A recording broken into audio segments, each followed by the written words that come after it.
Sunil Sinha, Principal Economist at India Ratings and Research, is now joining us. Sunil, what is your view as far as Brexit is concerned? You say it will have both a positive and a negative impact. Can you start with positive first?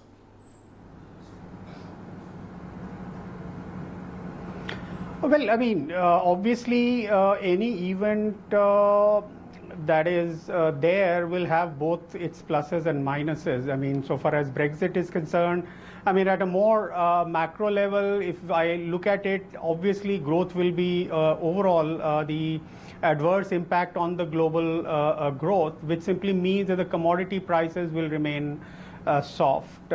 Even most of the central banks will generally adopt a dovish approach so far as rates are concerned, particularly the Fed.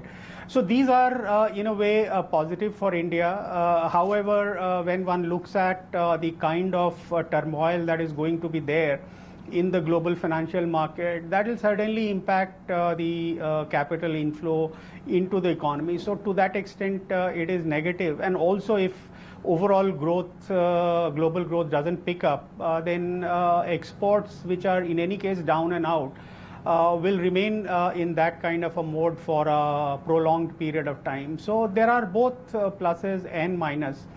But on the whole, I believe that my view would be that every crisis actually throws certain opportunities. And particularly for India at this juncture, there is an opportunity. Now, it depends as to how we really, capitalize on this opportunity which Brexit has given. Right. Will this open up a lot of opportunities in terms of further investment into UK? Because if they are not growing, they would want a lot of investments, a lot of tie-up coming in.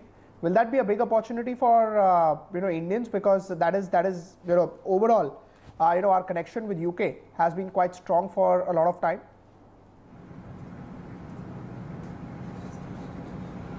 Well, here again, you see, a lot of Indian companies had made UK as their base, not only to kind of enter UK, but also have a pan-European presence. But with the Brexit, obviously, what will be the contour in future becomes uncertain. So any company which was till date strategizing UK to be the base for their entry into the Europe probably will have to think differently because one really doesn't know what kind of trade negotiations finally shape up between EU and Europe. But even thinking that the kind of free movement that currently exists will not be there. So in that sense, obviously, Indian companies will have to have a different strategy.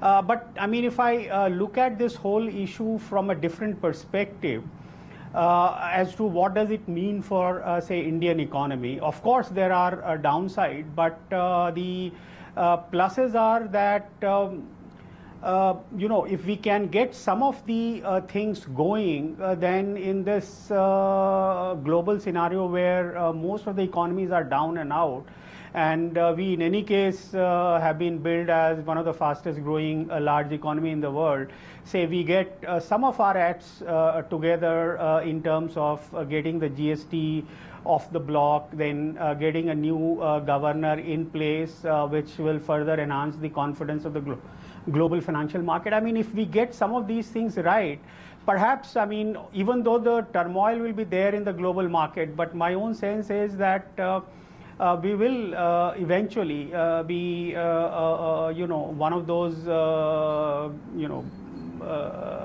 countries which will still remain attractive for investment. One, you mentioned about the space of a lot of investments which are already there, which will take an impact. The second thing is about the IT pact. With the rupee depreciating, but at the same time, UK, Europe slowing down, will IT sector have a big impact?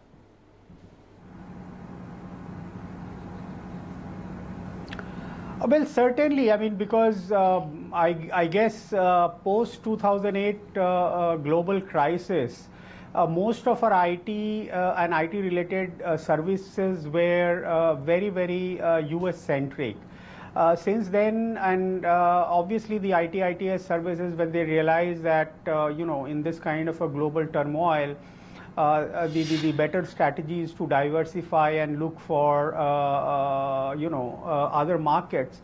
So in that sense, obviously Europe, even Japan has emerged as an attractive. China has emerged as an attractive destination for IT/ITES services. But with this Brexit, certainly a lot of uncertainty has crept in, and most of the strategies which IT/ITES services company would have had till date to expand their footprint in Europe, including Britain, now they will have to rewrite that and really have to see as to how they can probably have a footprint both in UK and Europe. I mean, the advantage of UK was that it is one of those English-speaking country, and to that extent, most of the IT/ITES company used to draw a lot of comfort.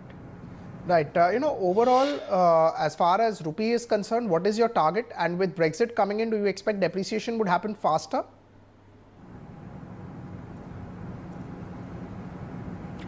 Well, we have already seen rupee depreciating, and my own sense is that global financial market will remain in some kind of a turmoil. I mean, it is, even though I guess most of the central banks have kind of mentioned that they will try to see that global volatility is minimized, and in fact Bank of England has already stated that they will probably pump in something like 250 billion pounds to stabilize the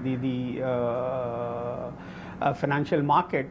But even then, because this whole process is going to unfold over a period of 2 years, and most of the time we have seen that global financial market do respond to these events. So what will be the contour of final divorce of UK with EU will continue to rattle the global financial market. So rupee will remain, I guess, under pressure because of these global events in times to come. And to that extent, yes, there will be a pressure, because whenever such turmoil will happen, we will see capital moving to more safer places. So this risk and reward kind of a thing will continue to play out, and that will keep rattling us. But how the central bank of India really responds to that, to what an extent they can smoothen out the volatility, only time will tell. But my own sense is that so far as the track record of RBI has been pretty good. So I mean, whosoever is the next governor, this will be one of the top of the mind agenda for him. Right. Sunil, thank you so much for taking our time for us. Hope to see you again quite soon.